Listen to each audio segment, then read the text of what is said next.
काय सांगाल आज जे आमदार आहेत शिवसेनेचे 16 त्यांना नोटीस देण्यात आलेली आहे, त्या नोटीसमध्ये नक्की काय म्हटलेलं आहे आणि कधीपर्यंत त्यांना नाही, जे आमचं पिटिशन फाईल झाला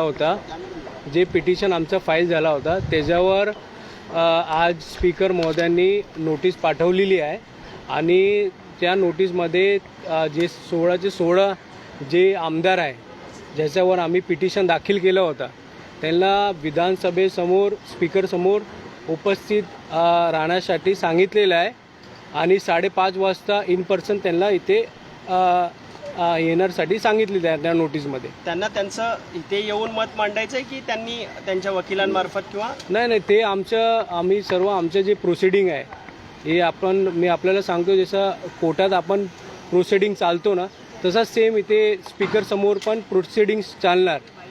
ज्यांचे आम्ही आमचा वकालतनामा टाकलेला आहे इथे शिवसेना पक्षाकडून त्यांच्या ते टाकणार आणि त्यानंतर जे प्रोसिडिंग असणार ते येऊन त्यांच्या इथे उपस्थित करणार, त्यांचे वकील त्यांच्या बाजू मांडणार.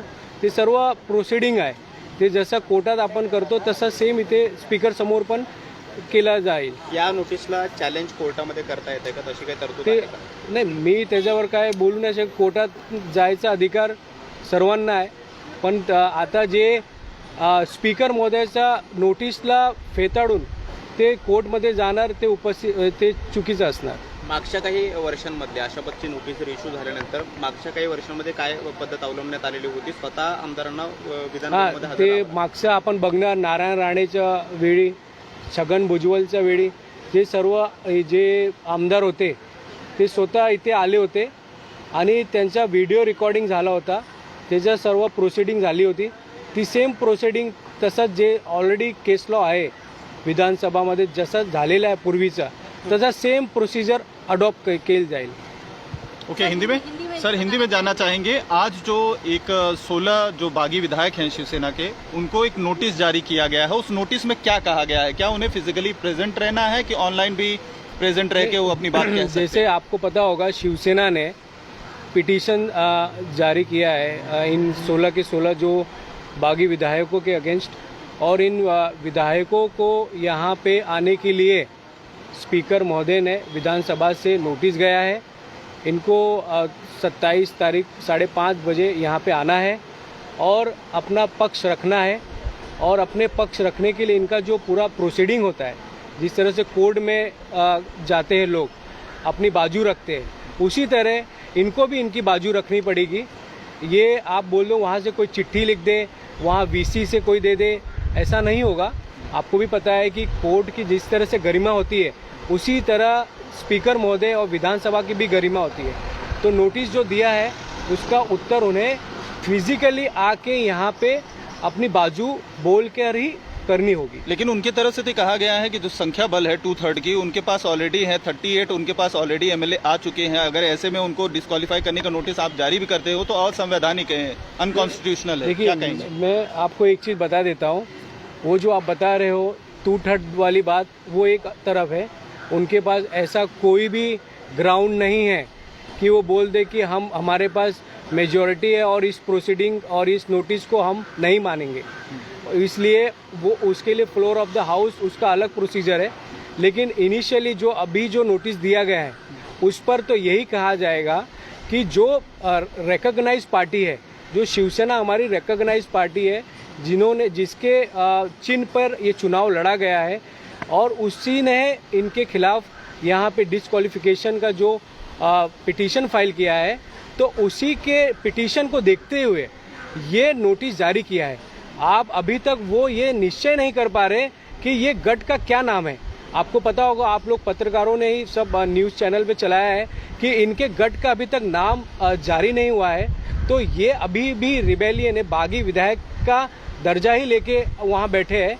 तो इसीलिए हमारा जो रिकॉग्नाइज पार्टी है, हमारी जो पार्टी ने जो डिसीजन लिया है, इन्होंने जो कार्य किया है उसके ऊपर हमने यहाँ पे स्पीकर महोदय के सामने जो पिटीशन दायर किए उसी के ऊपर ये नोटिस जारी हुआ. सवाल ये उठता है कि नो डिस्क्वालिफिकेशन का जो नोटिस जारी हुआ है, लेकिन उन्हीं बागी विधायकों ने नो कॉन्फिडेंस मोशन ही ले आ दिया है डिप्टी स्पीकर के खिलाफ, तो वो कैसे नोटिस जारी कर सकते हैं? वो देखो, डिप्टी स्पीकर को कोई भी चिट्ठी दे सकता है.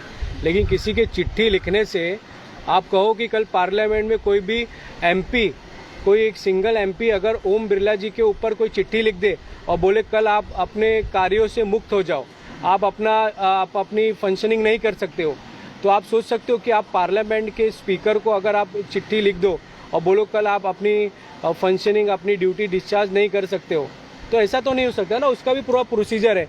आपको फ्लोर ऑफ द हाउस में जाना पड़ेगा, मेजॉरिटी वहाँ दिखानी पड़ेगी और फिर वो हाउस में जाके वो सारे विधायक रेस करेंगे अपने एक आवाज़ से कि हमको ये स्पीकर नहीं चाहिए। वो पूरा प्रोसीजर है। एक बिना प्रोसीजर अडॉप्ट किए आप चिट्ठी लिख रहे हो, आप कहीं बैठे हो, तो वो उस तरह से वो चीज़ मानी नहीं जाएगी। इसीलिए आपको विधानसभा में आना ज़रूरी है।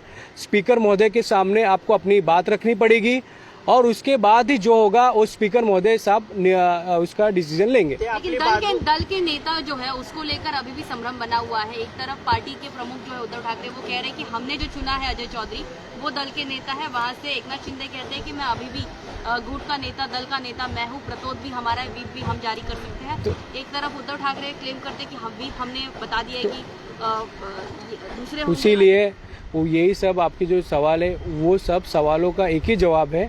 ये नोटिस जो दिया गया है उसमें आके वो बताएंगे ना स्पीकर महोदय के सामने कि क्या सच क्या झूठ है, तो वो आगे की कारवाई प्रोसिडिंग के माध्यम से होगी। या नोटीसला ते जर उत्तर देत नाही तर पुढे काय प्रक्रिया असेल? आणि नाही, ते मी त्याच्यावर काय बोलू शकत नाही पहिली गोष्ट, कारण ते स्पीकर महोदयच्या डिस्क्रिशनरी पॉवर आहे, ते त्याच्यावर ते स्वतः निर्णय करणार। अशा घटनांमध्ये काय म्हणजे काय दाखवलं नहीं, वो उनका डिस्क्रिशनरी है स्पीकर महोदय का, उसमें मैं कुछ बोल नहीं सकता हूँ। लेकिन हमने जो शिवसेना पार्टी का जो स्टैंड था कि ये जो रिबेलियन जो एमएलए थे उनके अगेंस्ट हमारा यहाँ पे पिटीशन दाखिल करना, वो हमने आज कर दिया था 2 दिन पहले और उसके बाद कल काफ़ी लीगल चर्चा हुई और आज नोटिस चला गया सबको। सर अपना नाम बताइए। हमारा नाम एडवोकेट धर्म मिश्रा है, मैं शिवसेना पार्टी का लीगल लिखता हूँ।